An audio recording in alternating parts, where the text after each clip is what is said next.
Well, welcome, everyone. Welcome to our Fireside Chat featuring Shishir Mehrotra. He is the CEO and founder of Coda.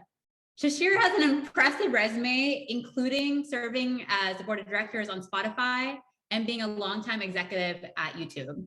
Today, we're going to talk about his leadership journey and lessons learned. This conversation is extra special to me because Shishir and I are old family friends.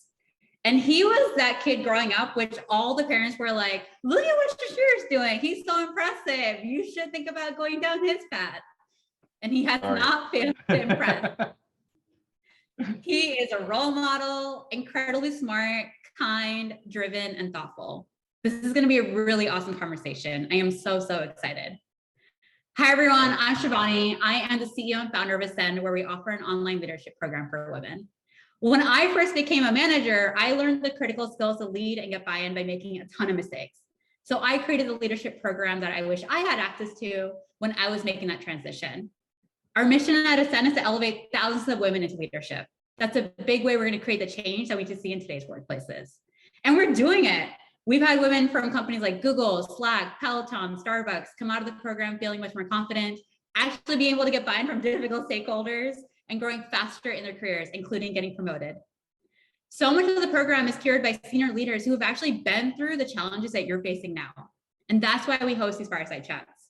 So we get the behind the scenes peek into how did you manage these struggles? How do you think about your career?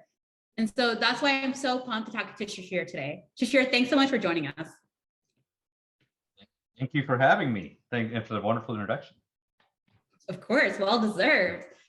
So today, Shishir and I are going to chat for about 30 minutes, and then we're going to do Q&A. So you can add and upvote questions. Click on the bottom right of your Zoom webinar screen to add and upvote questions at any time. I want this conversation to be fun for you and really valuable. So if something resonates for you, please put it in the chat. And a reminder to change your settings to everyone instead of host and panelists. That way everyone can see it. So just take a second right now, change the blue drop-down box in your chat to everyone. So when you respond back or share something that enlightens you, if you have a similar experience, then we can all see it. All right, Shishir, let's dive in. So you have this really fascinating and inspiring career journey. Can you share with us a brief overview of your career, how you thought about your steps, and what brought you here? Yeah, first off, thanks so much for having me. It's an honor to be included. I've had a chance to listen to some of your past interviews, and I think it's a really amazing program you put together here. So it's really looking forward to the chat. Yeah, happy to give my my background. I guess I'll do it in reverse order. So I'm currently the founder and CEO of Coda. We make a new all-in-one doc for teams, blends the best parts of documents, spreadsheets, presentations, and applications into one surface. Allows anyone to make a doc as powerful as an app. We may talk more about Coda later, but if you haven't tried it, please try it out. About 50,000 teams around the world now use Coda. Before that, I started, I was at Google for a number of years. Most of that time, I was responsible for the YouTube division, and came in 2008, soon after the acquisition, and was there through a lot of the scaling periods of YouTube. Before that, I spent about 6 years at Microsoft. I worked on Office, then Windows, and SQL Server. Before that, I started my first company, Centrata. That was in the boom and bust period of 2000. And before that, I was in college at MIT, where I met my now wife, Anjali. I grew up in a little town in Southeast Virginia called Yorktown, and I was born in Buffalo, New York. Perfect. Thank you for sharing that. And we're going to dive into a lot of these experiences that you just covered. Yeah. So, let's just get real now and let's talk about a failure that you've had. Let's just dive straight in. And I ask about the failure because, we so often talk about our successes and we don't share our failures. In reality, there's probably 10 to 100 failures leading up to every success. And knowing how to overcome that failure is a big part of being successful. So do you mind sharing with us, what's a failure that you've had in your career? And what have you learned from it? What advice would you have for us around it? I have a long list of failures. So there's a bunch to pick from. I mean, the most obvious ones that come to mind, after when I was leaving Centrata, my first company, I turned down an offer to be the first outside PM at Google, 2002. My wife likes to call my $1 billion mistake. and I ended up chasing a project I was just really interested in working on at Microsoft. My first 3 products were all failures. Centrata, the first 2 things I did at Microsoft, all of them failed for different reasons. And we can talk about any of those, but I think if you push people hard to answer this question truthfully, most of the toughest, hardest failures tend to be people related. And for me, it's almost always been someone that I didn't deal a people situation I didn't deal with fast enough. I can remember one time at YouTube and one time at Coda. In both cases, someone I had hired that I'd worked with before, deeply trusted, but didn't fit in a obviously bad way in retrospect, but not at the time. And I didn't deal with it for way too long. And in both cases led to lots of bad consequences of impacts on the team, impacts on the strategy, and so on. So I think those would probably be top of my list. Yeah, I agree. I think it's been also my failures. My biggest ones have also been around people and relationship related. That's a big reason why in the leadership program, we focus so much on influence and how do you build these thriving relationships. I'd love to dive in more about how do you build that. So I know you've had a bunch of failures, so I'm sure you've had a lot of good lessons learned, at least like what not to do. And I'd love to incorporate this with rituals. That's something you talk about a lot. So if you can first introduce us to like, what is a ritual? Why is it so important? And then we can dive into like, how can we leverage rituals to create better relationships at work? Yeah, this word has become my favorite word. I'm actually writing a book on the topic now. It's called Rituals of Great Teams.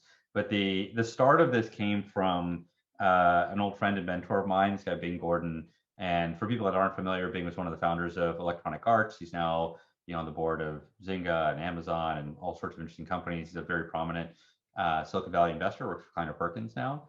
And I had the pleasure of sitting on a board with him of this startup. And he's one of the best nonlinear thinkers I know in the Valley. And he made the statement that really stuck with me. He said, every company has a small list of golden rituals, and there are 3 tests of these golden rituals. Number 1, they're named. Number 2, every employee knows them by their first Friday. And number 3, they are templated. And we're in this board meeting and he's kind of describing this idea. And he quickly names a bunch of iconic examples, like Amazon has 6-pagers and Google has OKRs, and there's all these interesting rituals that are almost become cultural icons of those companies. For Coda, if you were to ask, I've done this a few times, but if you take a group of new employees that join, you stop them on their first Friday and you ask them what are the golden rituals of Coda, they would almost certainly talk about this thing we do called Dory Pulse, which is it's a pretty simple idea. Dory is how we ask questions in meetings. So instead of people blurting them out, we put them in this table. People upvote and downvote the questions, and you go through them in order. And then we do this other thing called Pulse, which is when we want to know how everybody feels about something or whether or not we should make a certain decision, we'll put this thing in a Coda doc called Pulse, where everybody fills in their answer, usually with a little rating and a comment. And the key is that everybody else's responses are hidden until everybody's done, and then you check a box and see everybody's responses. And so these are our canonical golden rituals at Coda. But the interesting thing is, if you were to ask those Coda employees on their first Friday about Dory and Pulse, they would almost certainly talk about this. It's a very universal answer of what people think our golden rituals are. But the reason they care about it isn't because they're like meeting wonks and they want to know how to run good meetings. It's because they view it as emblematic of our culture. And so they'll look at Dory as, they'll often hold it up as an example of a particularly inclusive culture where everybody's questions matter, and the CEO's questions are ranked right in the middle of everybody else's. And Pulse is a good way to avoid groupthink, because we've all been in meetings where somebody, you say, hey, should we launch this feature? Should we buy this company? Should we do this event? And the first person says yes, and the second person says yes, and the third person says yes, and the fourth person kind of has no choice but to say yes. And so the interesting thing about these rituals, and the reason I'm so interested in the topic, is I think the rituals of company, these using Bing's 3 tests, are often the best indicators of the actual culture of the company. And I think that's really interesting, because we spend a lot of time focused on what our companies produce for customers, but actually what our companies produce for our own employees, that's what I think of culture as, is often just as important, sort of the key for what we end up building. So I ended up starting this project last year to interview as many people as I could. So I've interviewed a few thousand of them now. and collected up a set of rituals. It's turning into a book. It'll launch later this year. Rituals of Great Teams. My goal is to catalog the 100 best rituals I find from all sorts of different teams. But it's just amazing how different they are, and how companies that, sometimes accidentally, sometimes very thoughtfully, craft rituals that really reflect their culture. So that's why I'm so excited about it. Yeah, the excitement comes through, and I can see why. I mean, setting rituals, like setting a more structured way to create that culture or the goals that you want to achieve, it's so powerful. So I'm excited to check out your book when it comes out. I'd love to talk about, I want to go back to your failure and maybe talk about it in the context of rituals around, as we've been talking about, and it doesn't actually have to be a specific ritual, but how you're saying a big learning for you is around people related. So how do you build that trust? How do you, and now when you look back on it, or now as you think about your relationships, what are some things you keep in mind to avoid some of the issues, or what was a situation where, you were talking, where things did not go well with that person? In hindsight, what should you have been thinking about, or what's a learning that you would pass on to us as we are building these important relationships? Yeah, I mean, there's lots, and I don't think, as with many of the toughest failures, the easy mistakes are sort of, there's quick answers on how to avoid them and how to deal with them. For some of those, especially people related ones, it's hard to come up with a single rubric for dealing with them. As I think back to sort of two examples that popped into my head of people related failures that I think I could have handled differently. The first one, the one at YouTube, I think was mostly about onboarding, and I think people really underestimate how important your first 8 weeks on a job are. And I think most people come in, and the dynamic is, you've been recruited into this team, and the manager has spent all their time pumping you up full of confidence because they're trying to get you to join this team. And you show up, and all of a sudden you feel immense pressure to perform. You've just been sort of pushed out on the stage, and you think the job is perform right away. And I have this, usually I give this guidance, and unfortunately in this particular case, I didn't do a good enough job of it, that I call building an 8-week plan, where I encourage people to write down literally a plan for every week. Here's what I'm planning to do, where the key goal is your job is not to do your eventual job. Your job is to learn. And in those 8 weeks, you need to sort of construct. And I think good managers will do this with people, and they'll construct these plans with them. The reason is that after that point, if you come in, and I've by the way given this advice to so many people, and they'll come back, and inevitably they'll come back at week 3, and they'll say, yeah, I tried, but 3 weeks was enough. I got so much pressure. I had to make a decision. I had to do something. I tell them, no. For 8 weeks, you should, my general way of thinking about it is you should run the old administration. Whatever the last person was doing, just repeat what they were doing and kind of pretend to be them for 8 weeks while you're learning, so that you don't make any, you can focus on your learning and not focus on the doing of that job. People will always come back to me and say, 3 weeks in, and that was enough. I know enough now, and I'm moving forward. And inevitably they make a mistake. There's a relationship they've missed. There's a fact they've missed. And it can be very hard to dig out of.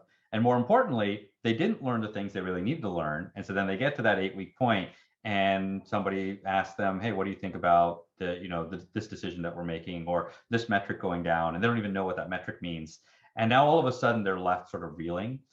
I think that if I look back at the first example I can think of, I didn't do a good enough job at that. This person jumped in, they were immediately ready to perform. They were somebody I spent a lot of time recruiting, and they just trampled over one of their teammates, who, by the way, didn't even think I needed to fill the job, which is often quite typical, right? Is that the team you're coming into didn't really have the same urgency around the role, because from their perspective, everything was working.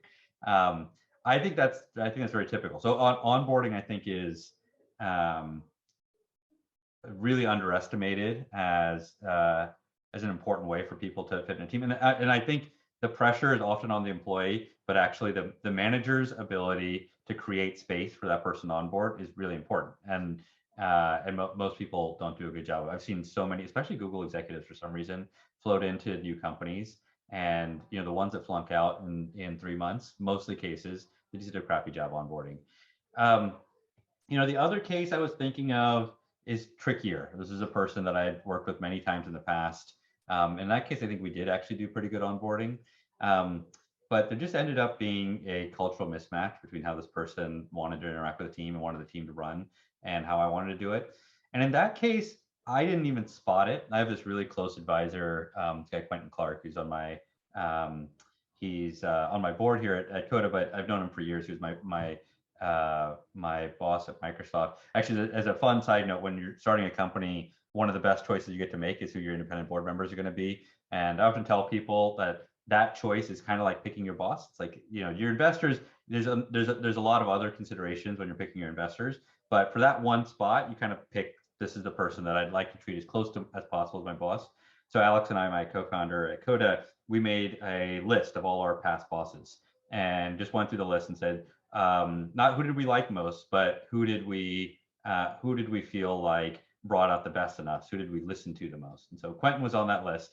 And so he ended up on my board. Interestingly, when I called our investors, I called Reed and Heyman and I said, hey, I want Quentin Clark to be our independent. At the time, he was still kind of a mid-level executive at Microsoft. Now, since then, he became the CTO of SAP and the CTO of Dropbox. So, but at the time, they didn't know who he was. And so their first reaction was, who's Quentin? Why do you want him? I said, just trust me. He knows how to understand me. He knows how to read me. And so back to the people story, I was having my sort of one-on-one time with Quentin, and we're doing it late in the evening, and I was going through all these different product updates with him and saying, here's this thing we're trying to get done, and I'm not really sure how to do this thing. And he kind of picked up on, as I was going through it, he said, he wouldn't answer my product questions. He said, I think you have a people issue.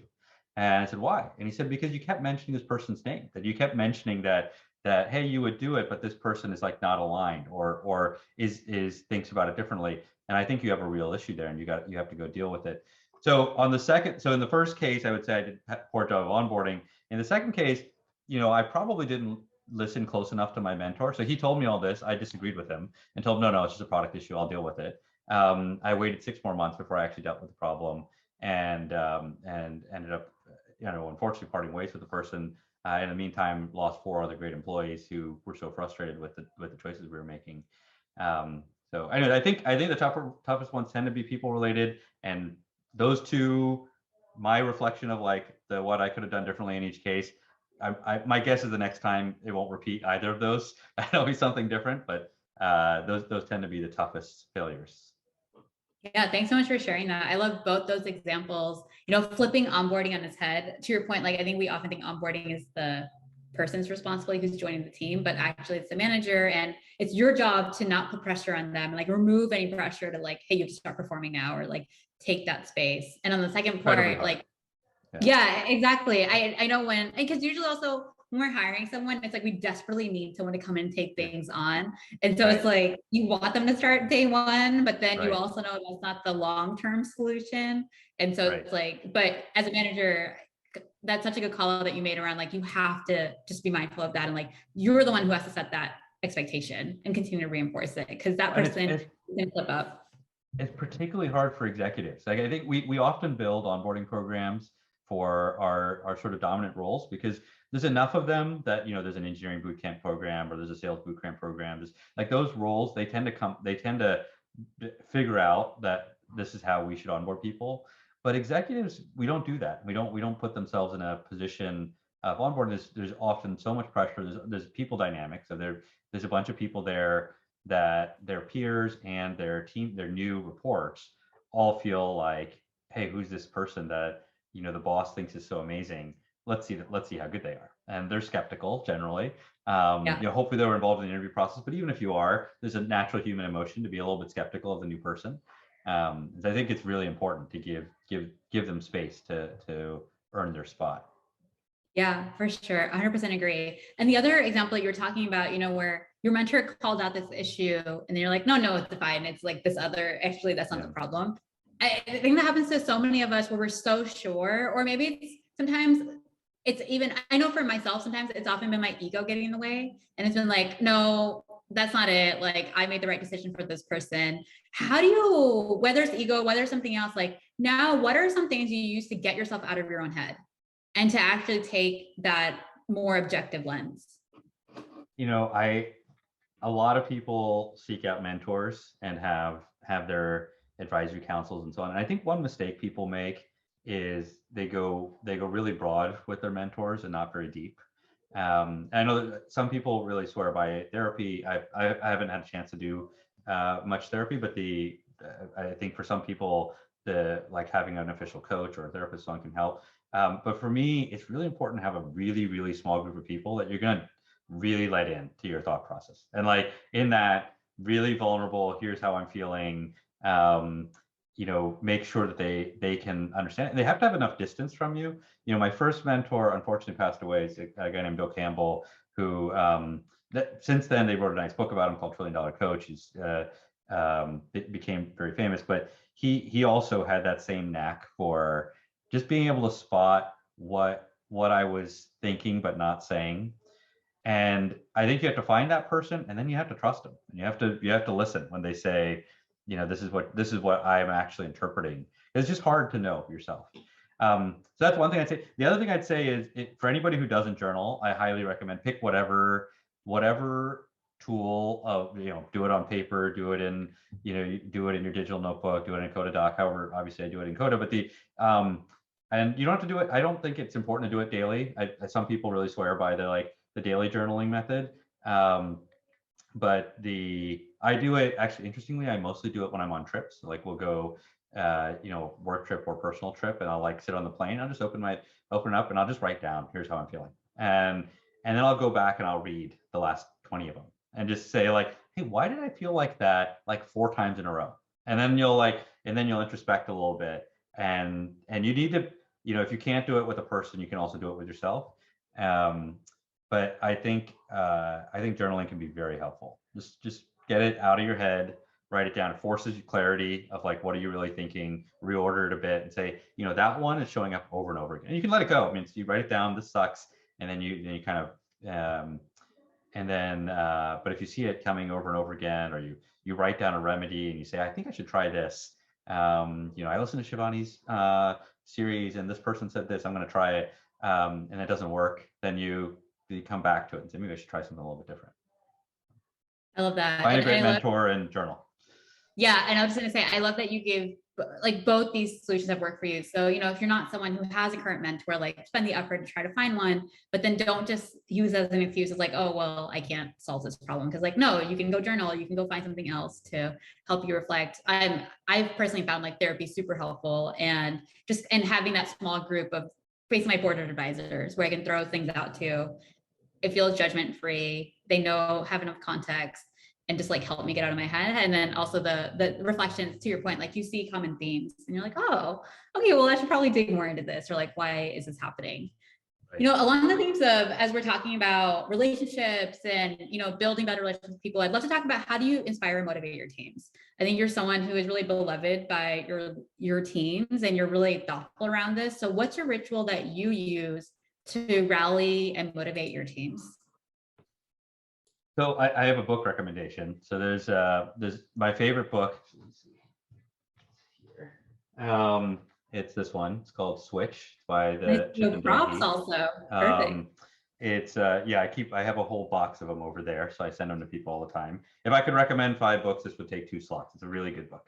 And the subtitle is How to Change Things When Change is Hard.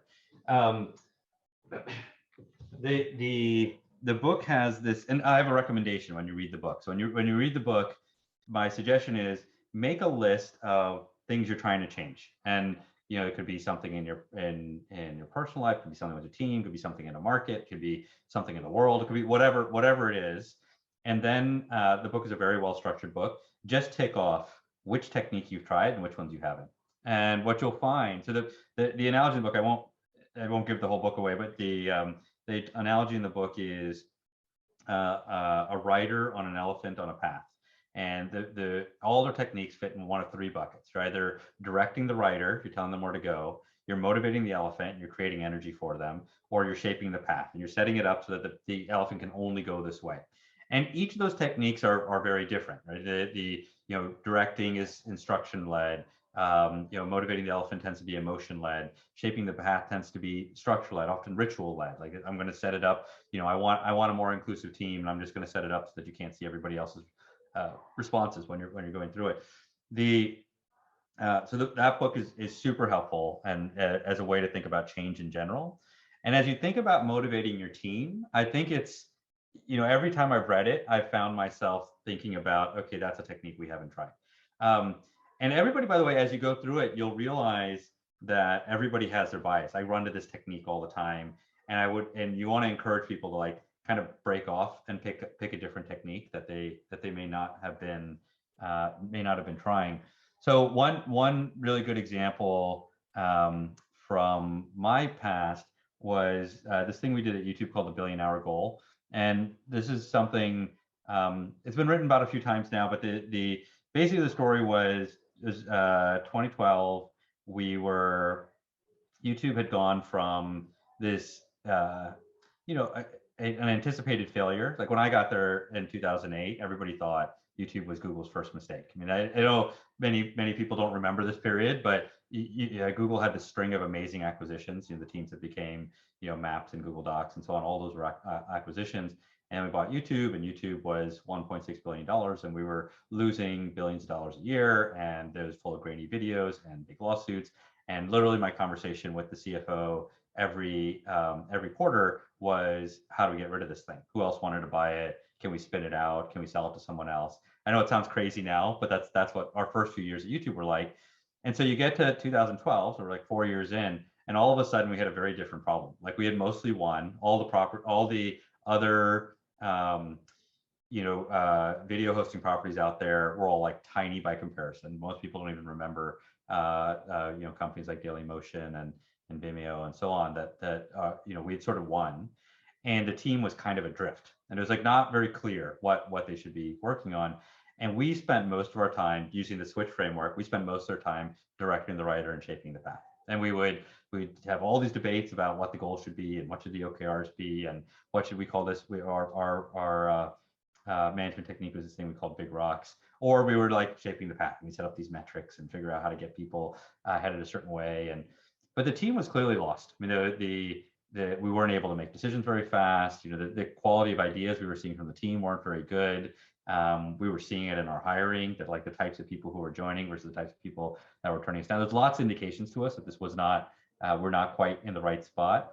And so we ended up, after reading this book together, we ended up deciding that we needed a more heartfelt goal that people could really, in the book they call it Find the Feeling, but they could really feel like they understood a destination, but not a path. And not instructions on how to get there. And so we ended up, I gave my talk we had a annual leadership summit where we would sort of lay out our plans for the next year. And usually I'd have like a list of priorities, and we're going to focus on doing, project A and project B and so on. In this case, got up and said, our goal in the next 4 years is to get to 1 billion hours of watch time per day. And, first off, watch time wasn't really a metric we used. If people remember back then, YouTube was all about views. There's a big counter on the homepage that how many views of YouTube videos there were. I think that when we took it down, it was 4 billion views. It was kind of like the McDonald's sign, like how 100 million hamburgers served or billion hamburgers served. And so even just like the idea of it being watch time was not all understandable. And so I started this and said, we're going to get to 1 billion hours a day in 4 years. And, obvious question was, what were we at then? And so I said, we're at 100 million hours now. And nobody knew what that meant. Like, what was 100 million hours, a lot or a little? So I said, well, to put it in context, Google.com at the time got about the same amount of time, about 100 million hours a day of time spent on Google.com. But it's a dumb metric for Google, because the whole point of Google is like get on and off the property as fast as possible. Gmail was about 17 million hours. Maps was about the same, about 20 million hours. Facebook was the biggest property on the internet at the time, was about 200 million hours, so about twice as big as us. But the key punchline of the goal was that television was about 5.5 billion hours a day. So that even if we got to 1 billion hours, it'd still only be 20% of what television represented. And then we went and took each part of it and said what it meant for every team. And so I went team by team and said, here's what it would mean. Because, an obvious thing to think at that point is, the team that focuses on users and viewership and so on, maybe they know what to do, but what about the teams that focus on creators or advertisers or infrastructure? And so each one had a little vignette. And so like probably the most memorable one was for the infrastructure team. We said, look, if we get to 1 billion hours a day, at the time, YouTube represented about 20% of the world's bandwidth. And so all the ISPs would tell us about 20% of the bits going over the internet were YouTube videos. This was back in 2012. And I said, look, if we achieve this goal, some very simple math says that the amount of bits going across the world that are just YouTube bits will be double the size of the entire internet at the time. And so the infrastructure team got this new mission of, your goal is not just to like keep our servers up and make videos not buffer and so on. You got to grow the entire internet to be able to do it. And so each team got a little bit of a story, but all of it started back from this book Switch and the idea of motivating the elephant instead of directing the rider. Anyways, it's one memorable example. Yeah, that's a great example. What an exciting time to be there and like basically help shape. So by the way, they hit the goal. So the team, and right after I spoke, I had my head of data science guy, Matt Hudson, who actually now runs the go-to-market team here at Coda. He gets up and he says, by the way, Shishir's crazy. Our growth rate's actually declining. There's no chance we're even gonna get to 400 million hours, much less 1 billion. It's never gonna happen. And so glad he said it, but it's not gonna happen. And the team was motivated. It was interesting. Not only did it motivate that team, I would interview, like I would be at some other meeting at Google, and YouTube was always like kind of this weird other division of Google. And all of a sudden people were like, oh yeah, YouTube's working on that crazy 1 billion hour thing. Like maybe they're doing something interesting now. And it was just like, it was memorable, it was iconic, there was no direction on how to do it. In fact, we had no idea how to do it. And that was kind of the point, was we're going to give you a goal without that direction. I love that. What a great story, because you're able to like motivate people towards this ambitious goal that people are like, oh, this is crazy, it's not going to be achieved, but yeah, let's work towards it. And I imagine like a big part of working towards it, obviously you were really successful and YouTube is a category definer today. I imagine a big part of that is building trust, because if you don't have that, nothing else really matters. So what kind of rituals have you used to build trust within your teams? And what are some of the things that we should be thinking about as we develop trust with our teams? I mean, there's lots of things that develop trust, and I think that a lot of it starts from having good values and being willing to tell the truth even when it's hard, and being willing to listen even when it's not the thing you want to hear. So I think that, and some of that is endemic to some people. That's very natural, and for some people they're always finding their way around something, and they have a hard time with what I think are sort of basic human principles. If I think about your question from a team perspective of building trust, I think that I do think there are rituals that help. And the thing I mentioned earlier about Dory and Pulse, I had this really interesting experience with, you mentioned earlier, I'm on the Spotify board, and Daniel decided, the CEO and founder of Spotify, decided a couple of years ago to adapt the board meetings, and it was kind of an interesting change of building trust in a team. Because a board, I think it's one of the weirdest teams out there. It's this team of people that they meet 4 times a year. They're often competitive with each other in their normal lives. So they don't have a lot of shared context. The dynamics are awkward because there's a company that's running pretty well. The board is clearly less informed than that company. Most of the information they get is kind of mediated through often through the CEO or through the CFO as they get it. And there's not a lot of trust amongst these folks, because they don't feel like they can speak freely with each other. And so Daniel and I like to take walks together, and we're on this walk and we're talking about this, and he's constructed this amazing board with like all the people he wanted to be guiding the company. And it's the CEO of Netflix, and Heidi O'Neill runs retail for Nike, and Padma Warrior, and Tom Staggs was the CEO of Disney, and so it's a really great board. He said, but interestingly, like in the board meetings, he's like, I don't really feel like I hear what people are thinking, because I know I do one-on-ones with each of the board members, but I don't hear it in that room. And so we ended up adopting a different strategy, and we just brought this sort of similar model to what we do at Coda. He did a variant of what we do with Dory and Pulse. But we start every Spotify board meeting with everybody writes down how they feel the company's doing. And it's really interesting dynamic change, because usually you get all this, as your board member, you get all this pre-read, you go through it all, and then you make a list of like, these are the things I want to ask the company about, or I'm worried about with the company. But the usual dynamic in a meeting like that is you ask questions. And so you kind of wait for your opportunity, and then you say, oh, I have a question, but you don't really have a question. You have a statement as you're going to frame the question. And you kind of get up on your soapbox and tell the company why you think they should be doing this thing differently, or why they're doing this thing well. And then you shut up, and you hope that you don't ask a question on something else that you don't care about, because they're going to misinterpret that as feedback. And so it's a very awkward dynamic. Now, all of a sudden, everybody's writing this down, and it's actually really hard, because you kind of have to go like, right, when you force people to write things down, they have to, it requires a lot of trust, right? It requires a lot of like, I'm going to write this down. I don't want you to misinterpret it. I'm not telling you I think the company is terrible, or I don't think this, but I want you to hear what I have to say. And now it contextualizes everybody's feedback and gets everybody engaged in that meeting. And it totally changed the dynamics of the meeting. We went from meetings where like, 2 or 3 people would speak, to now everybody speaks, and everybody feels like, now you understand where I stand, where I'm coming from with my perspective here, and what I'd like to guide, and you get a perspective of where everybody's headed. Anyway, that's I think one example of a particularly hard group of people to build trust with, that I think worked really successfully. And so I think as people think about it, it's helpful to figure out what is the dynamic of the team. And then in that particular case, back to the switch framework, I would consider that a shape the path direction. He could have called everybody and said, would you please speak more? But he didn't do that. He set up this format, and just kind of got everybody out of it. Like, they just had to do it. Like, there's so much social pressure to like, you got to write down here. And now everybody's in the conversation. now you can make that next step. But I think that's one good example, I think, of building trust with a team. Yeah, I love that. I think so much, everything you've been sharing during our conversation today is all about like, think about the systems that you want to put in place to get the outcomes that you want. So what you're just saying right now, it's not like he called everybody and was like, hey, just talk more. It's like, that's not going to work. It's how do I actually create this exercise or activity or kind of this environment to do that. I love that. I want to be mindful of time. And, we have this question in the chat, which I know you've gotten asked before around Eigen questions. I might just be butchering that. So can you explain what that is and why it's so important?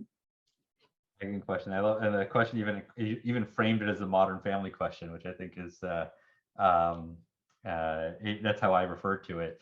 So Eigen question it's a made up word, and it's based off of this term for mathematics called eigenvectors and eigenvalues. In a multidimensional space, the eigenvector is the most discriminating vector in that space. The math is totally unimportant. The name's made up, but it's meant to say the Eigen question in a set of questions is the question that most answers the other questions. And so the story about the most memorable story of how we came up with this framework, it's sort of the heart of, I think, how we make decisions at Coda, how we made decisions at YouTube, is find the Eigen question. The initial story was what we call the Modern Family question. So I joined YouTube 2008, and we had lots of issues facing us, but one of the ones that was interestingly like destabilizing to the team was this, we call it the Modern Family question, which is the one of the top 5 queries on YouTube at the time was Modern Family. It was one of the, if people remember at that time, it was the hit show on television that everybody was watching. It was one big issue. We didn't have Modern Family on YouTube. ABC.com had decided to put all their shows online. That was a new thing at the time. Now everybody does it, but at the time it was one of the first examples. And the debate in the company was, when somebody searches for Modern Family on YouTube, should we just take them to ABC.com and let them go watch it there? And the team basically divided in half. So there was the mostly product engineering teams, design teams, all lined up on the side of, yeah, we should just send people to ABC.com. If we don't have the answer, give them the best answer. And that, kind of made sense. We were owned by Google now. Google's big search engine, that's their philosophy. And it was kind of a, don't be evil, do the right thing for the user kind of discussion. The other side of the argument, which was mostly the sales team, the marketing team, the content partnerships team, they said, look, if you start doing that, we're never going to get good content on YouTube. Everybody's going to put all their good content on their own sites, and there'll be nothing actually on YouTube except for the stuff that doesn't deserve to be on these other places. And so they were deeply scared of it, but it was quickly formed as a good versus evil conversation, which is it has become for me one of the indicators. If a decision is really hard and one team claims good versus evil, generally means there's some, and it's still a hard decision, it probably means there's some nuance there that's being missed. So this went on for months and months and months, and then we had this offsite in Half Moon Bay. We're like, we're gonna make a decision on this question, and I got assigned the job of framing the question. So the night before the offsite, I'm sitting and thinking about, okay, well, how do I collect up all the different opinions and make sure there's a good enough case on both sides? And I happened to be reading something from the Google Shopping team, and the Google Shopping team, people remember that started as a product called Frugal, and Froogle, and it was trying to build the best shopping search engine in the world, and they were getting their butts kicked by Amazon, and they would do all this user research because everybody in the team was really confused. Like, how could this be happening? Why would you ever choose to search on Amazon when you can come to Google? Google had indexed all of Amazon plus the entire web. Why would you start on Amazon? And yet that's what users were doing. And so they would go interview users, and what they heard back was that users valued consistency over comprehensiveness. And they would all say things like, even back in 2008, they would all say things like, I go to Amazon because I trust that the reviews are clear. I understand how the descriptions work. I understand how the purchase flow works. I understand how returns work. I understand how shipping is going to happen. And I'd rather have a consistent experience over a comprehensive one. And so I decided the night before this offsite that we're going to reframe this Modern Family question, not as a good versus evil type conversation. We're going to frame it as consistent versus comprehensive. Which way is the video market likely to evolve? Is it going to be mostly about consistency or mostly about comprehensiveness? And that we could have a really good debate about. Like, what are the indicators that will lead it to be consistent versus comprehensive? And we had that debate, and we basically came to the conclusion that in that market, consistency will matter more than comprehensiveness. And we made a call. We decided not to link out. YouTube still doesn't link out.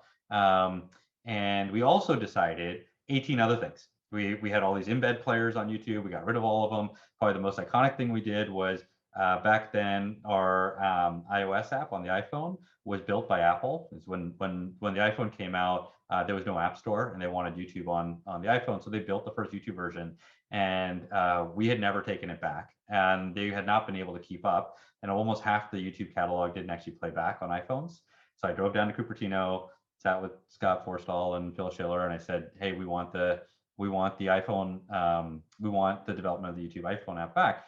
And they said, I don't understand. You're going to give up like default distribution on the biggest mobile operating system on the planet. Like, how is that a good decision? Like, why don't you want the reach?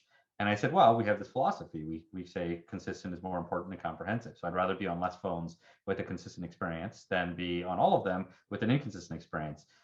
And we made this decision after decision after decision like that. And this ended up becoming named Eigen questions. And the core idea is that often when you're facing a hard decision, you'll make a list of all the different questions. And one question will kind of rise to the top because it seems like the one that sparked the discussion. Should we link out to Modern Family? But it turns out that somewhere down that page, there's a question that actually, if you answer it, it'll answer not only the question at the top, it'll answer 8 other questions as well. And that became this terminology we call Eigen question. And the different way to frame it is, before you spend a lot of time figuring out the right answer to the question, go spend a lot of time figuring out if you have the right question. And it's become a very important decision-making technique at basically every team I work with. I love that. And thank you for walking through that story, because I think it does such a good job of explaining like how you should be thinking about that. And especially what I love about that, like, all of us can do it. It doesn't matter if you're a leader or if you're an individual contributor, you can help make sure that your team is focusing on the right problem and framing things in the right way. Like how you talked about good versus evil, like that's not actually the debate. It was about this consistency versus comprehensiveness. So by the way, just to build on that point, I would say I get asked a lot, is this it's a skill we most screen for. In fact, there's a doc I published on Eigen questions. If you search for it, you'll find it. It actually has one of our interview questions, which unfortunately we can't use anymore, that goes through a hypothetical example of it's a teleportation question, which is kind of fun. But what I find I get asked a lot is, is it like a innate skill, or is it something that people can learn? And I absolutely think it's something that people can learn and people can good at. And in fact, to say it more strongly, I find that kids are incredibly good at it, and we kind of beat it out of ourselves as we get older. So I've taken that interview question, the teleportation question, and I've asked a bunch of kids that question. They immediately get to good framing, and they're so quick at finding the right Eigen questions. And then you go ask the same question to adults, and they often start in the wrong places, and they just get in their own heads about it. And so I think it's a fairly basic skill, like what's the right question, not what's the right answer.